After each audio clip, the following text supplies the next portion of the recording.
Hi, my name is Sarah Salter, and today we are going to be discussing Part 2 of the Learning Disabilities Screencast. Learning Disabilities, Child Find, and Student Study Team. Parent communication within a student study team is very important because you have to be honest and provide facts. You must take parents' emotions into account. Make sure to discuss their expectations and the habits of learning at home. Encourage parents to engage in reading in the home environment. Ask them to be a part of the student study team. Parent preparation sheet for the student study team.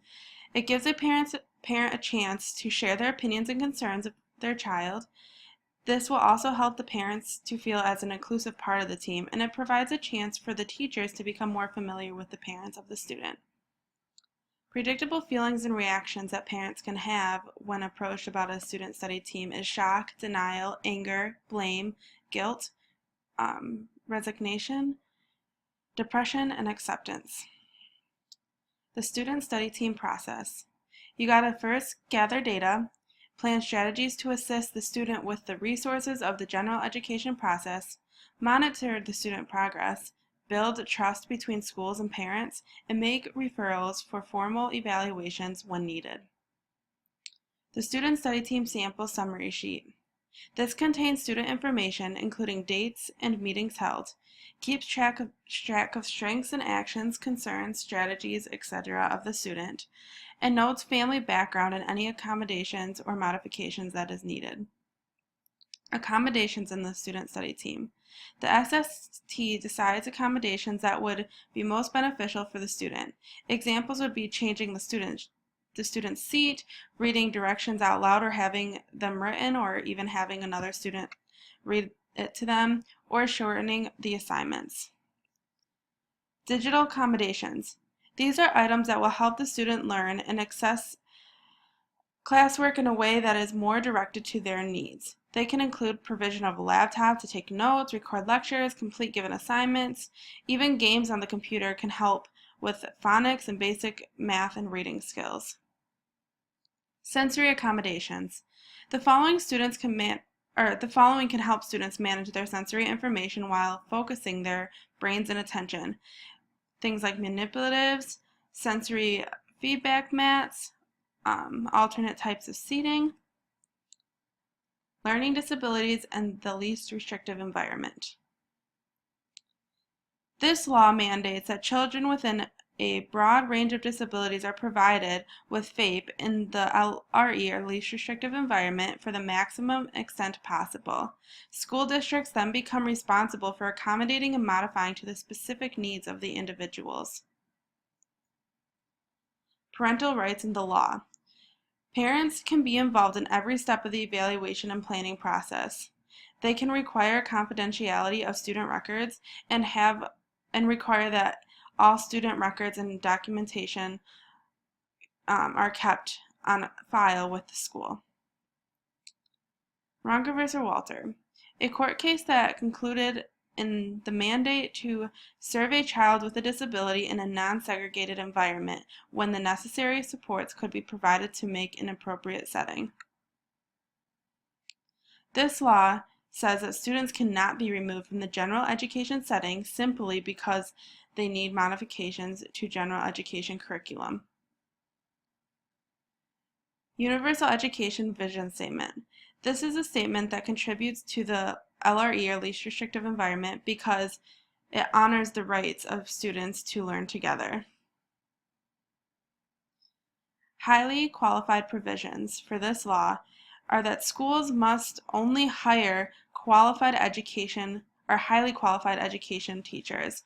They have to have several qualifications used to providing special education instruction and have highly qualified content matter. Assessing the general education curriculum. This law says that schools must provide access to the general education curriculum to all students according to the state standards. The Michigan Special Education must offer curriculum that addresses the grade level content expectations and the high school grade standards.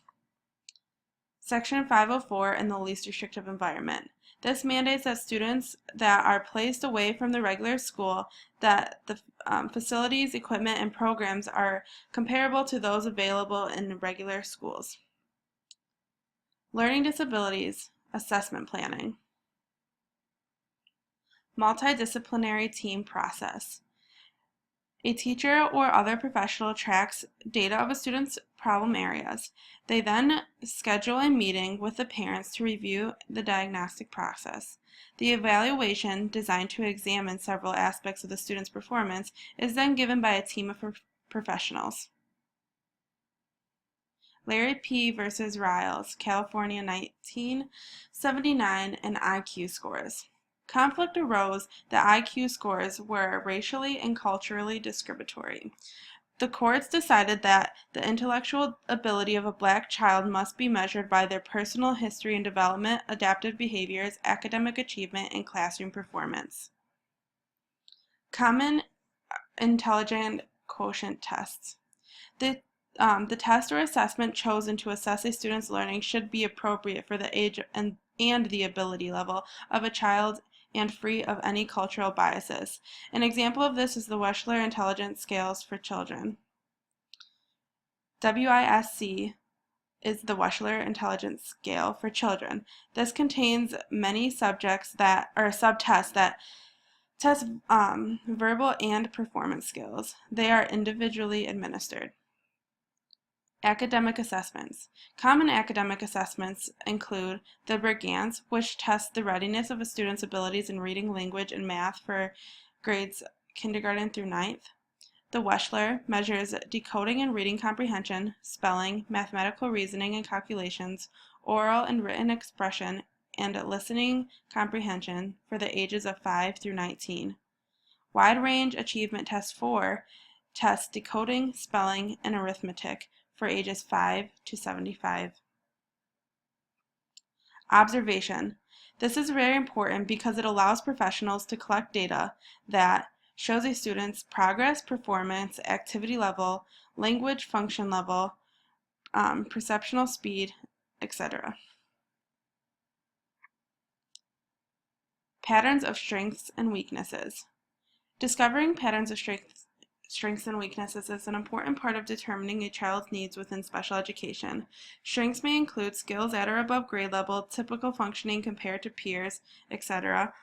Weaknesses may include scores that are equal to or below 60%, falling below the aim line of the 4 constructive data points on recent assessments. Discrepancy model. This calculates student test scores to determine if they are eligible to receive special education services. The critique of this is that if a student does not have a high test score to compare to their lower test scores, they may not be placed in special education even if that is the right spot for them. Thank you.